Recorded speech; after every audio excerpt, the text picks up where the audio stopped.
Hi guys, Keith Arkenburg Farms. It is now about mid-March, and it's just getting to that time of year where it's cold enough at night that I have to keep the greenhouse closed, but warm enough in the afternoon. As soon as the sun comes out, I have to open up the greenhouse almost instantly every single day. It becomes a big chore and something you have to remember to do, and if the sun happens to come out, while you're in town or something, you gotta rush home to do it. So, I'm gonna show you how to basically automate your greenhouse. This is the one I've done before, which was a side curtain. This method's good. I've got a video on that, but I'm going to show you another way to do this with about the same equipment, but I believe it should be a lot cheaper. So, let me show you.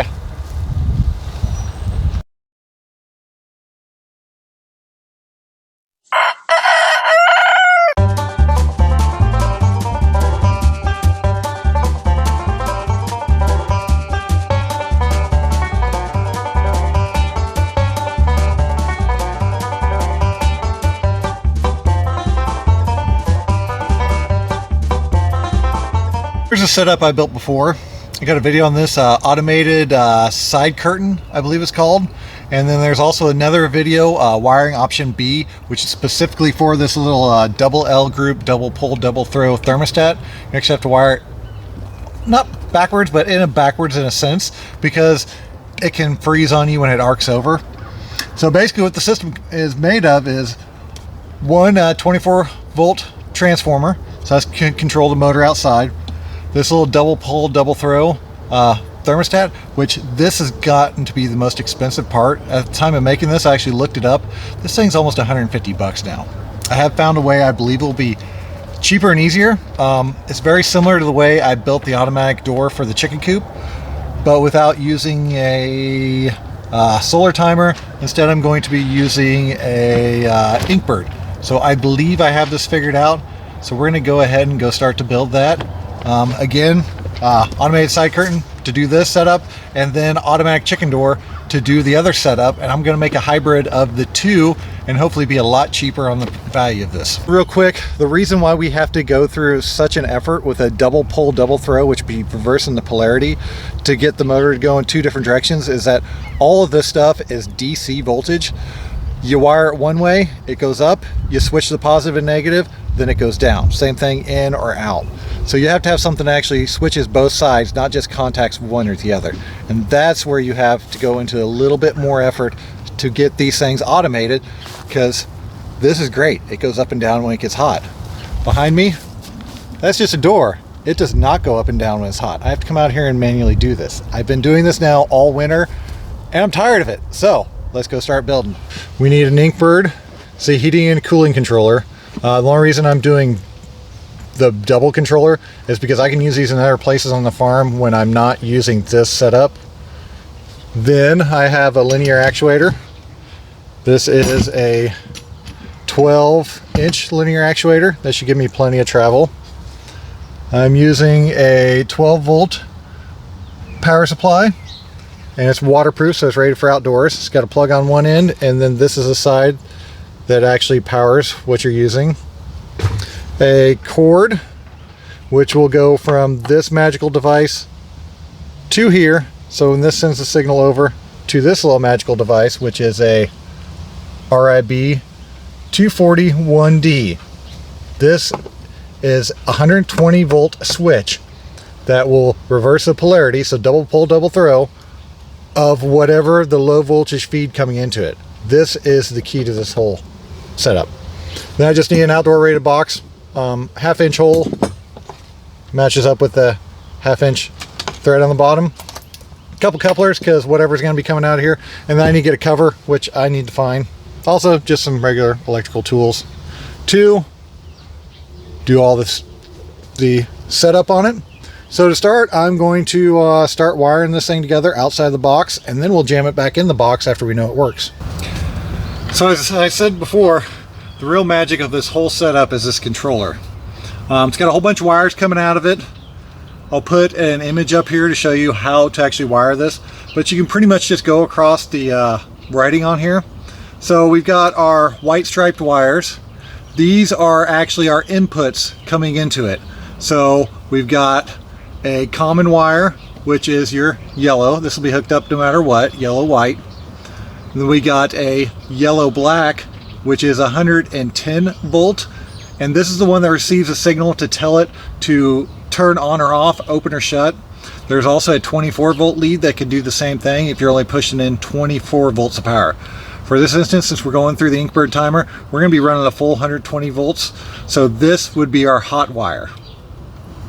Next, we have the wires that it's actually switching.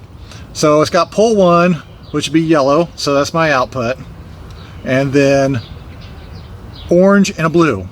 So what you do is you take an orange, put it off to one side, take the blue, put it off the other side, go over to the second side, which pole 2, which is your purple, so this will be my output purple.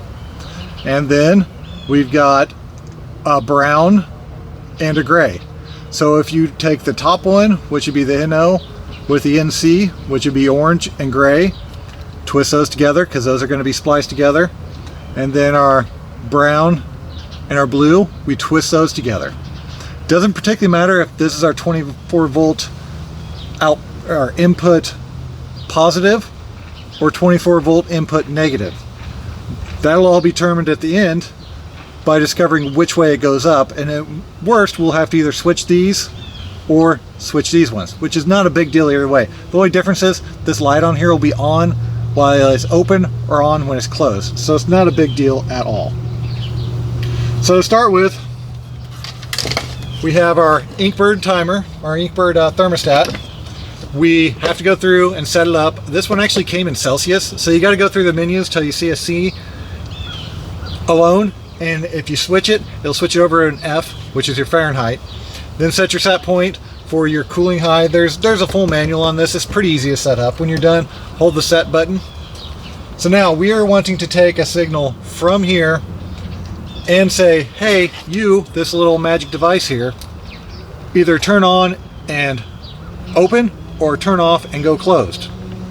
So for that, that's where our little piece of cord comes from. All cords have either a large spade or a small spade. Then on the wire itself, one side is ribbed on the outside, one is smooth. The ribbed side is your common or neutral. The smooth side is your hot. You can actually find that out by plugging it in. And I've just got a little tester here. You can get any type of tester. This is just a beeper tester.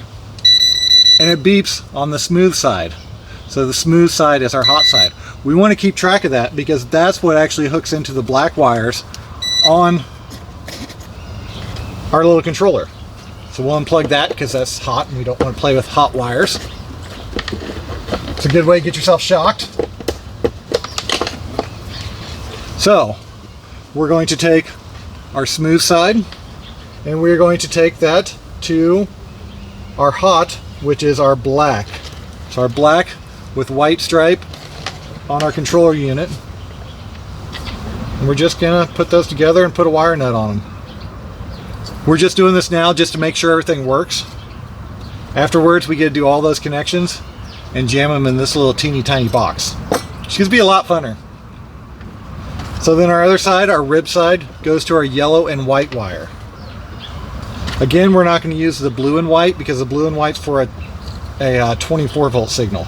We're sending the full 120 line voltage to this.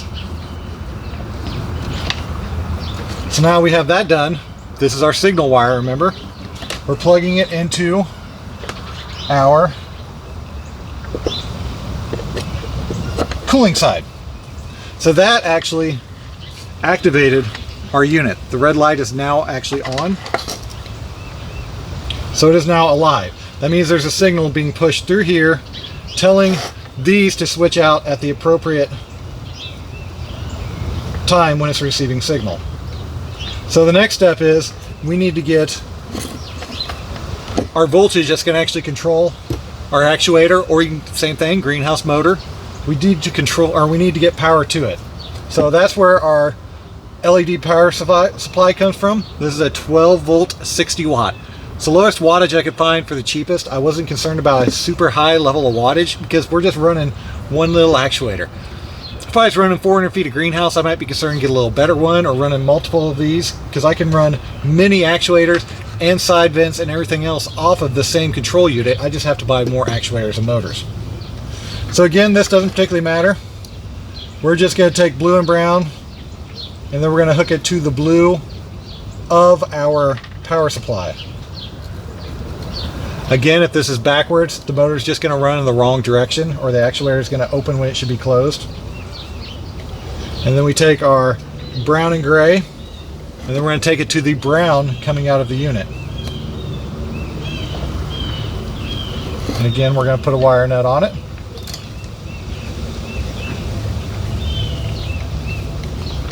So that takes care of all the wires coming out of the unit, except for the purple and the yellow. These are what we're actually going to control our linear actuator with. So now we're safe to plug in our power supply. So now we have 12 volts coming out of here in one direction or the other. I'm not sure which is which. So that's going in, and we're cooling. We actually want it to go out. So we'll switch them around, and this will take us out. So I actually got the purple wire on the red of the linear actuator, and the yellow wire on the black of the linear actuator. The linear actuator actually has stops built into it, so once it reaches its 12-inch stroke, it'll stop right where it's at. Just like, well, still going. That's actually pretty long. Cool. So now we're going to put wire nuts on these two. Again, this is just temporary because I want this all to be contained in a box. The only thing that will not be contained in the box, well, actually everything will be, except for I'll have two plug-ins that I'll have to plug into a power strip or an outlet of some kind. So the only downfall with this setup is that you need 110 volts. Like the double L group one that I showed you earlier that I have on the greenhouse, that one controller will do it. It'll run off of 12 or 24 volts. So I could actually run that off of a solar panel if I wanted to. So now this is in cooling mode, which means it's sending a signal. So if I unplug this, which is the same thing that this timer would do, it would cut the cooling power. It'll actually take itself back in now. I will caution you one thing. These things are strong and they do not stop. If you're in the way of this, it does not care. This is 1,000 newtons. I'm not sure what that is, but it sounds like it'll cut your finger off if your finger's in the door. Always been afraid of that on the chicken coop, because if the chicken's actually in there, when it goes, it's not going to stop. It's just going to smush it. So that's one thing you got to be really careful with these. When they're going, and there's no way to stop it. So, I mean, that's basically the basic setup of it. There really ain't much more than screw this bad boy in the top of the box with the threads, and then make up all of these connections inside of this little tiny box. I did find I do have a cover for this. So I'm going to get to that. I've got spots in the bottom here to where my cord going in and out can go. I've got a second one. They're just little grommets to hold it in place to actually make it fit. So we're going to jam this all in the box and look at the final set. Now, just to show you, I did get all those connections in this little tiny box, no problem. Units on. We've got our 12 volt power supply plugged in. We've got our Inkbird plugged in. It is in cooling mode. It is currently cooling, which is sending a signal through the hot wire on this wire, which goes into the controller to tell it to open or close, which would be double pull, double throw, switch the polarity to tell our linear actuator to open. So we have it opened. That means when it goes into cooling mode, which will be actually it turning off, it will no longer receive a signal and it will shut our door. So now we got to go figure out how to mount this bad boy. But first, I just want to remind everybody that we do a live Q&A through Facebook every third Thursday at 5 p.m. Central. If you enjoy this content and want to see more, head over to the channel, sign up for the membership portion. It's what helps sustain content like this and producing more in the future. So here's what I actually came up with. Not the most ideal situation in the world. I had to build out to get the piston to push that way because of the geometry and the angles and everything. I tried positioning it in many different ways, drilled holes all over the place, tried up top, down below. This is the best I could find for the setup I have. A regular actuator, like a 90-degree pivot, probably would have worked way better than a linear actuator for doing what I wanted to do, which is basically, this is one of those farmer friend doors. Open the top, but leave the bottom closed, because the bottom's latched and the top will open, but then I can unlatch and I can open up the whole entire door. So that's kind of where the thought process went. All this stuff is just zip tied up right now. This is not the way I'm going to leave it. My biggest drawback right now is that the cord to the actuator is actually too short, so I can't get any further away and get my equipment up and out of the way of being in the path of the irrigation. So that's pretty much where I've left it right now. Works good so far. I mean, we're at 52 in here. I'll just go ahead and change the temperature down and get it to activate. So I'll just change the temperature down and get it to register. And there it goes. So it is opening up. Let me turn you around.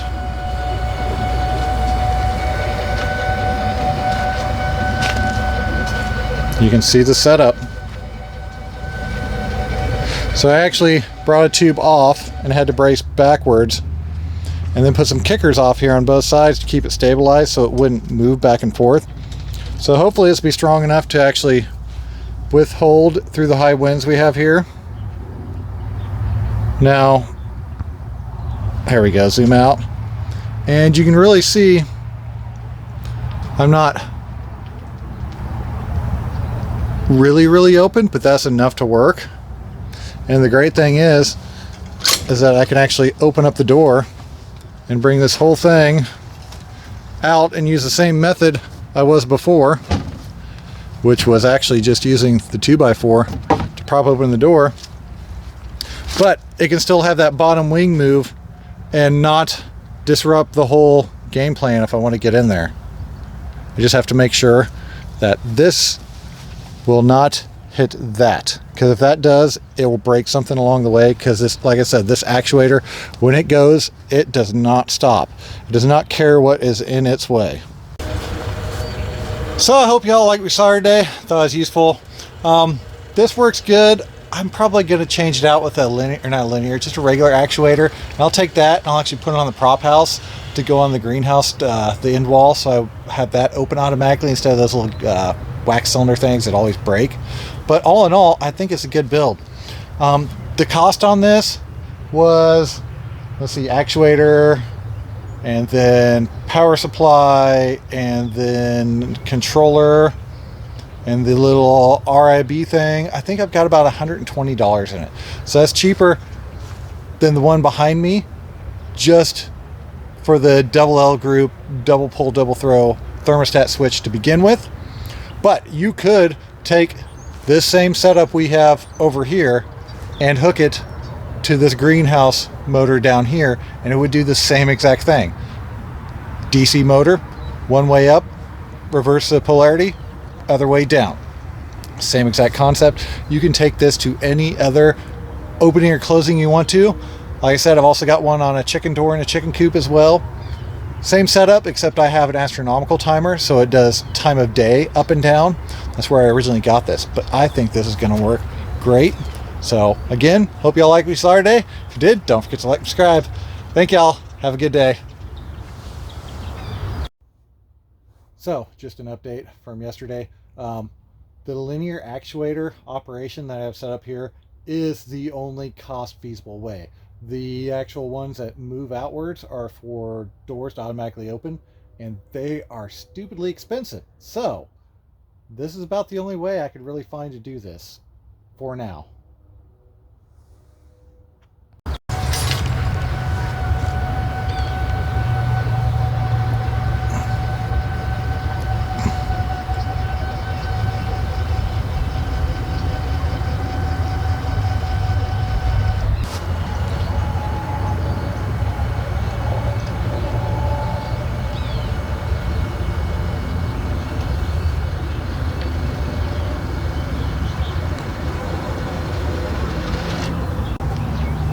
Oh yeah, no more worrying about opening and closing this every day. Now I can just come out and check on it and enjoy the season.